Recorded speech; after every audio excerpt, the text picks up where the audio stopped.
المشاهدين، فتطبيقا للنطاق الاعلامي الذي ينظم الندوه الصحفيه عقب نهايه كل مباراه نستضيف معنا التساؤل التي يكون حول المباراه السيد جون برتران مارشون واللاعب محمد عزيز في اطار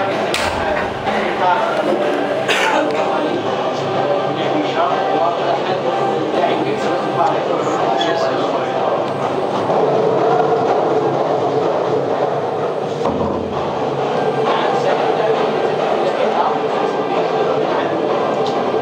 ولا اخلاقيا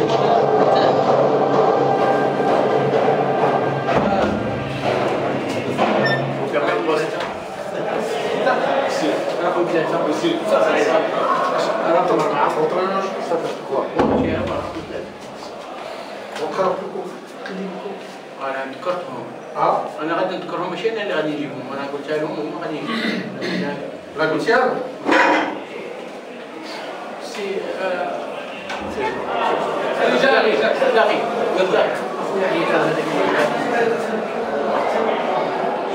غير ممثل. نبدا بطرح التساؤلات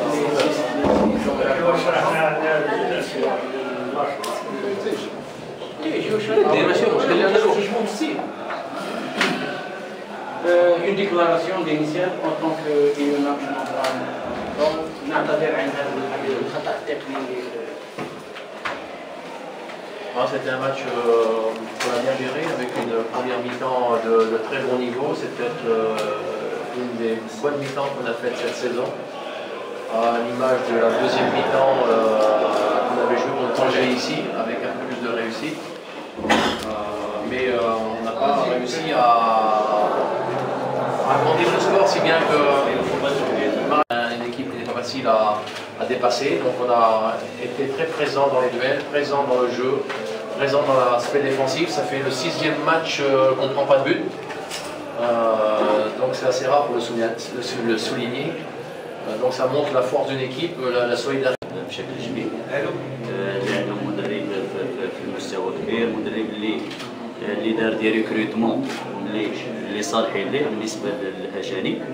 فبالنسبه لنا انا 4 ديال الاجانب يلاه كيلعب لاعب واحد وكيلعبوا على جوج الواجهات. ونظن بانه كثره التنقلات والسفر كنظن بانه ما يعطيناش نتيجه اكثر من هذا الشيء، رغم ان كنا في بدايه المقابله كنا ان بلوك سودي. فكنظن بانه خطا تحكيمي ولا خطا فردي، دونك وقع خطا فردي بين الحكم والطاير ديالنا. كنظن تسجل عندنا هدف في الشوط الثاني، حاولنا ان نرجعوا بالنتيجه، ولكن نعرفوا المدافعين ديال نهضة بركان كنظن في الشطر الثاني من البطوله من احسن الدفاع اللي كاين في البطوله. فنتمنى ان شاء الله انه اللي بغيت نشير ليه هو ان كنا كنتمناو هذه المقابله تاجل، لانه عندنا مقابله صعيبه يوم الاربعاء مع المولوديه وهران، لان السفر غير من مدينه مراكش لمدينه الدار البيضاء كاينه 3 سوايع ونص، واخا جينا في الطياره ولكن الوجده شيء كيخلينا ان نتعبوا بشكل كبير. كنهني فريق نهضة بركان اللي قام بمقابله جيده وعنده عناصر في المستوى، اللاعبين اللي عندهم تجربه ولاعبين شباب، وكما قلت لكم بمدرب اللي بدا معاهم من اول السنه وخد اللاعب اللي بغا. حنا ليفيكتيف ديالنا فهو محدود، لا في الكاس الاتحاد الافريقي ولا في البطوله. كنا كنتمناو نحققوا على الاقل نتيجه ديال التعادل باش نلعبوا معنويات كبيره. المسؤوليه ديالنا هنا هو ان نرجعوا اللعابه المونطال ديالهم يكون على احسن مستوى في المقابله ديال يوم الاربعاء. وكما قلت لك فريق نهضة بركان اللي واجهنا فريق في المستوى، ما كناش كنتسناو اكثر من تعادل لان فريق في المستوى. والمشكله عند فريق كوكب مراكش هذه السنه هو سي اون ايكيب كي فواياج با بيان، ولو مقابله واحده انتصر خارج الميدان الا كيحصل على نقطه واحده ولا الهزيمه. مدينه مراكش لعبنا 3 ديال المقابلات انتصرنا في 2 وانهزمنا وحده مع الرجاء. فكنظن الحضور ديال الجماهير كتعطي كما عطات واحد الدفعه كبيره للاعبين ديال نهضة بركانيه. هنيئا فريق نضال البركانيه وابطال فريق الحكم مراكش. نعم، باسم كافة وسائل الإعلام هنا في مدينة مكان كنتمنى للسي بن عبيشة مسيرة موفقة كما عهدناه، فهو إطار غني عن التعريف كما قلت، ومن ضمن الإطارات الوطنية التي نعتز ونفتخر بها. السؤال الأول للأستاذ عكاوي. أستاذ عكاوي، الاسم والمنطقة. عكاوي عبد الوهاب، جريدة الحدث الشرقي. السي بن عبيشة، احنا اللي كنتابعوا فريق ديال الكوكب المراكشي هو يلعب خارج الوطن، يظهر لنا فريق قوي استطاع يفرض نفسه على الساحه اللي فاتت، لكن لما يلعب داخل الوطن ما عرفناش كيفاش ديك القوه اللي كتكون عنده على برا كيكسرها لداخل، ما كيستثمرهاش خارج الوطن. الجمهور المغربي يعني يتابع بشغف هذا اللعب ديال الكوكب المراكشي واحد القوه، لكن تفاجأ بالنتائج السلبيه اللي كيكسبها داخل الوطن.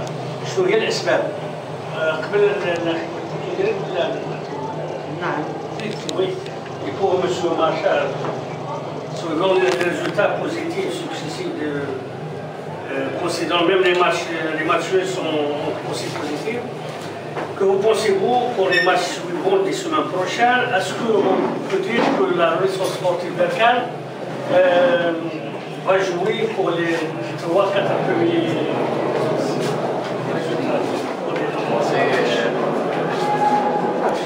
C'est ce que je souhaite. Déjà, on a la meilleure défense du championnat. C'est une garantie importante. Je pense que si on a déjà la meilleure défense et qu'on marque un peu de but, la meilleure défense du championnat, l'équipe est toujours dans les 3 premiers. C'est la base d'une régularité et d'une constance dans le jeu et dans les matchs. Maintenant, je pense que le WAC et le FUS, leur parcours va être compliqué et peut-être freiné.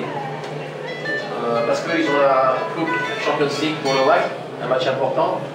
Le FUS va se qualifier pour la Coupe de la Confédération et devront encore faire 2 matchs, le 4 mai et le 12 mai. Je souhaite aussi pour que Marrakech de faire la même chose. Ça leur fera 2 matchs et peut-être une qualification pour les poules de la Coupe de la Confédération. Mais si le WAC ne se qualifie pas, ils feront aussi les 2 matchs au mois de mai. Ajouter à tous les matchs qu'ils ont de retard, ça leur fera beaucoup de matchs. Et moi j'ai eu l'expérience, j'ai gagné la Champions League d'Afrique et j'ai dû laisser partir le championnat parce qu'on ne peut pas tout faire. Là c'est pas encore la finale de la Champions League d'Afrique, mais aller dans les poules finales de la Champions League d'Afrique ou de la Confédération, c'est déjà un grand événement pour un club. Ensuite, il faut aller encore plus loin, mais c'est déjà un grand événement parce qu'on rentre dans le top 8 d'Afrique, on rentre dans le top 8 même en Coupe des Confédérations, il y a des très très bonnes équipes maintenant. Et c'est un tournant important pour un club parce qu'on arrive sur une autre, sur le niveau continental.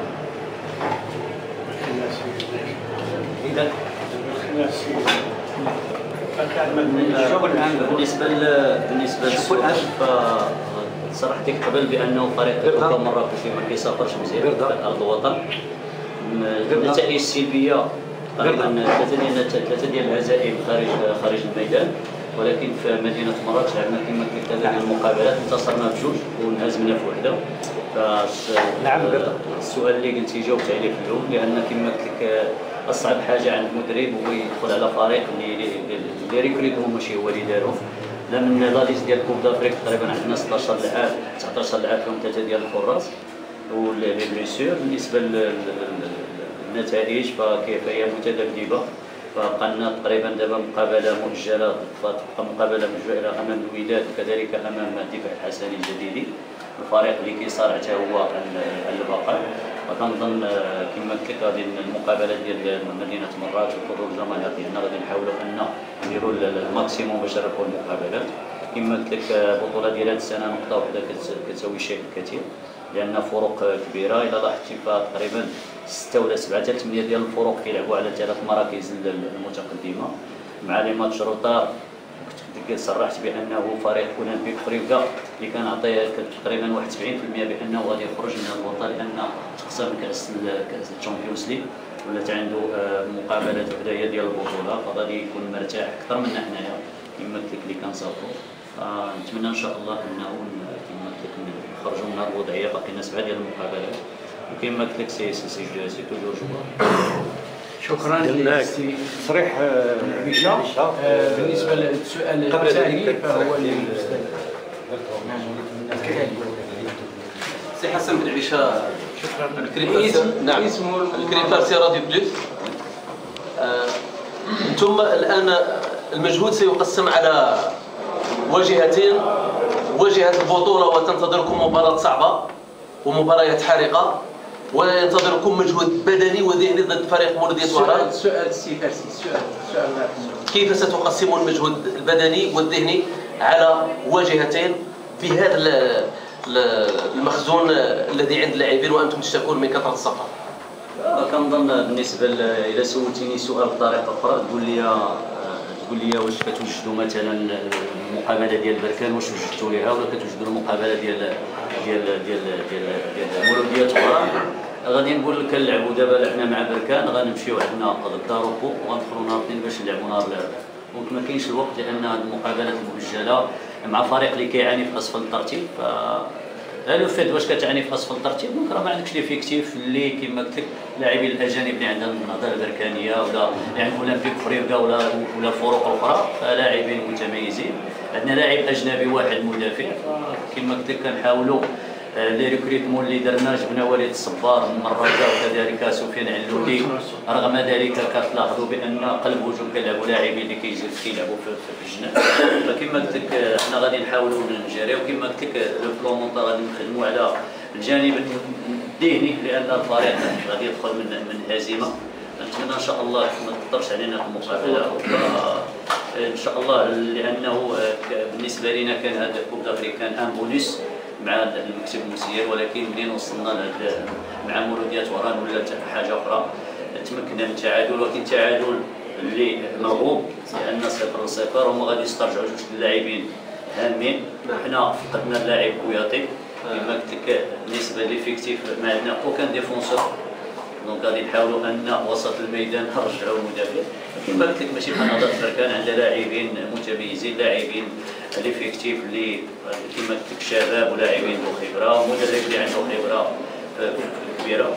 كما قلت لك غادي نحاولوا نجري هذه المقابله ديال التوفيق ان شاء الله. كامل اخر سؤال هو الاستدعاء هو اللي جانا من النظام. عزيز عزيز أحمد العلولي في مراسل جريدة المنتخب الناظور ورجل باسم مدينة الحسين. السؤال موجه للاعب الأعضاء البركانية. الأسبوع المقبل ستواجهون في ديربي الشرق فريق المولودية الوجدية في ديربي الشرق حارق. كيف تتوقع مقابلة الأسبوع القادم؟ فما هي يعني طموحات فريق النهضة البركانية خلال هذا الموسم؟ شكرا. شكرا سيدي. بسم الله الرحمن الرحيم. كما شفتوا النتائج الايجابيه اللي كيحققها فريق النهضه البركانيه ما جاتش عن طريق الصدفه، انما عن طريق مجهود جميع الفئات. حنا تنبريباريو المقابله بعد المقابله. حنا ما كنشوفوش اننا لاعبين كره الفات ولا كنت نحضروا المقابله اي مقابله تناخذوها بجديه وواحد الاراده اللي هي قويه.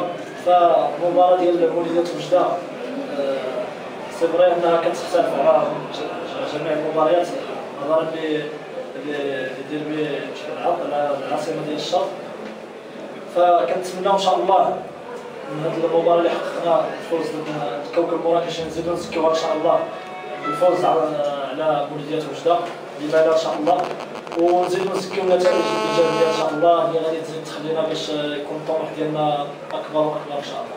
نعم سؤال اخير للسي سامي. بسم الله الرحمن الرحيم. بالنسبه سامي وعلي ومروه وريوطا مره اخرى العزيز، لاحظنا في الشوط الثاني فريق نهضة بركان كان متقدما بهدف لا صفر، لكن لاحظنا نوعا من الاستهتار للاعبين رغم انهم كان بمقدورهم ربما تسجيل 3 أو 4 أهداف. يعني هدف لا صفر كان في اي لحظه فريق الكوكب المراكشي عن طريق ضربه ركنيه او ضربه جزاء كان سيعدل النتيجه.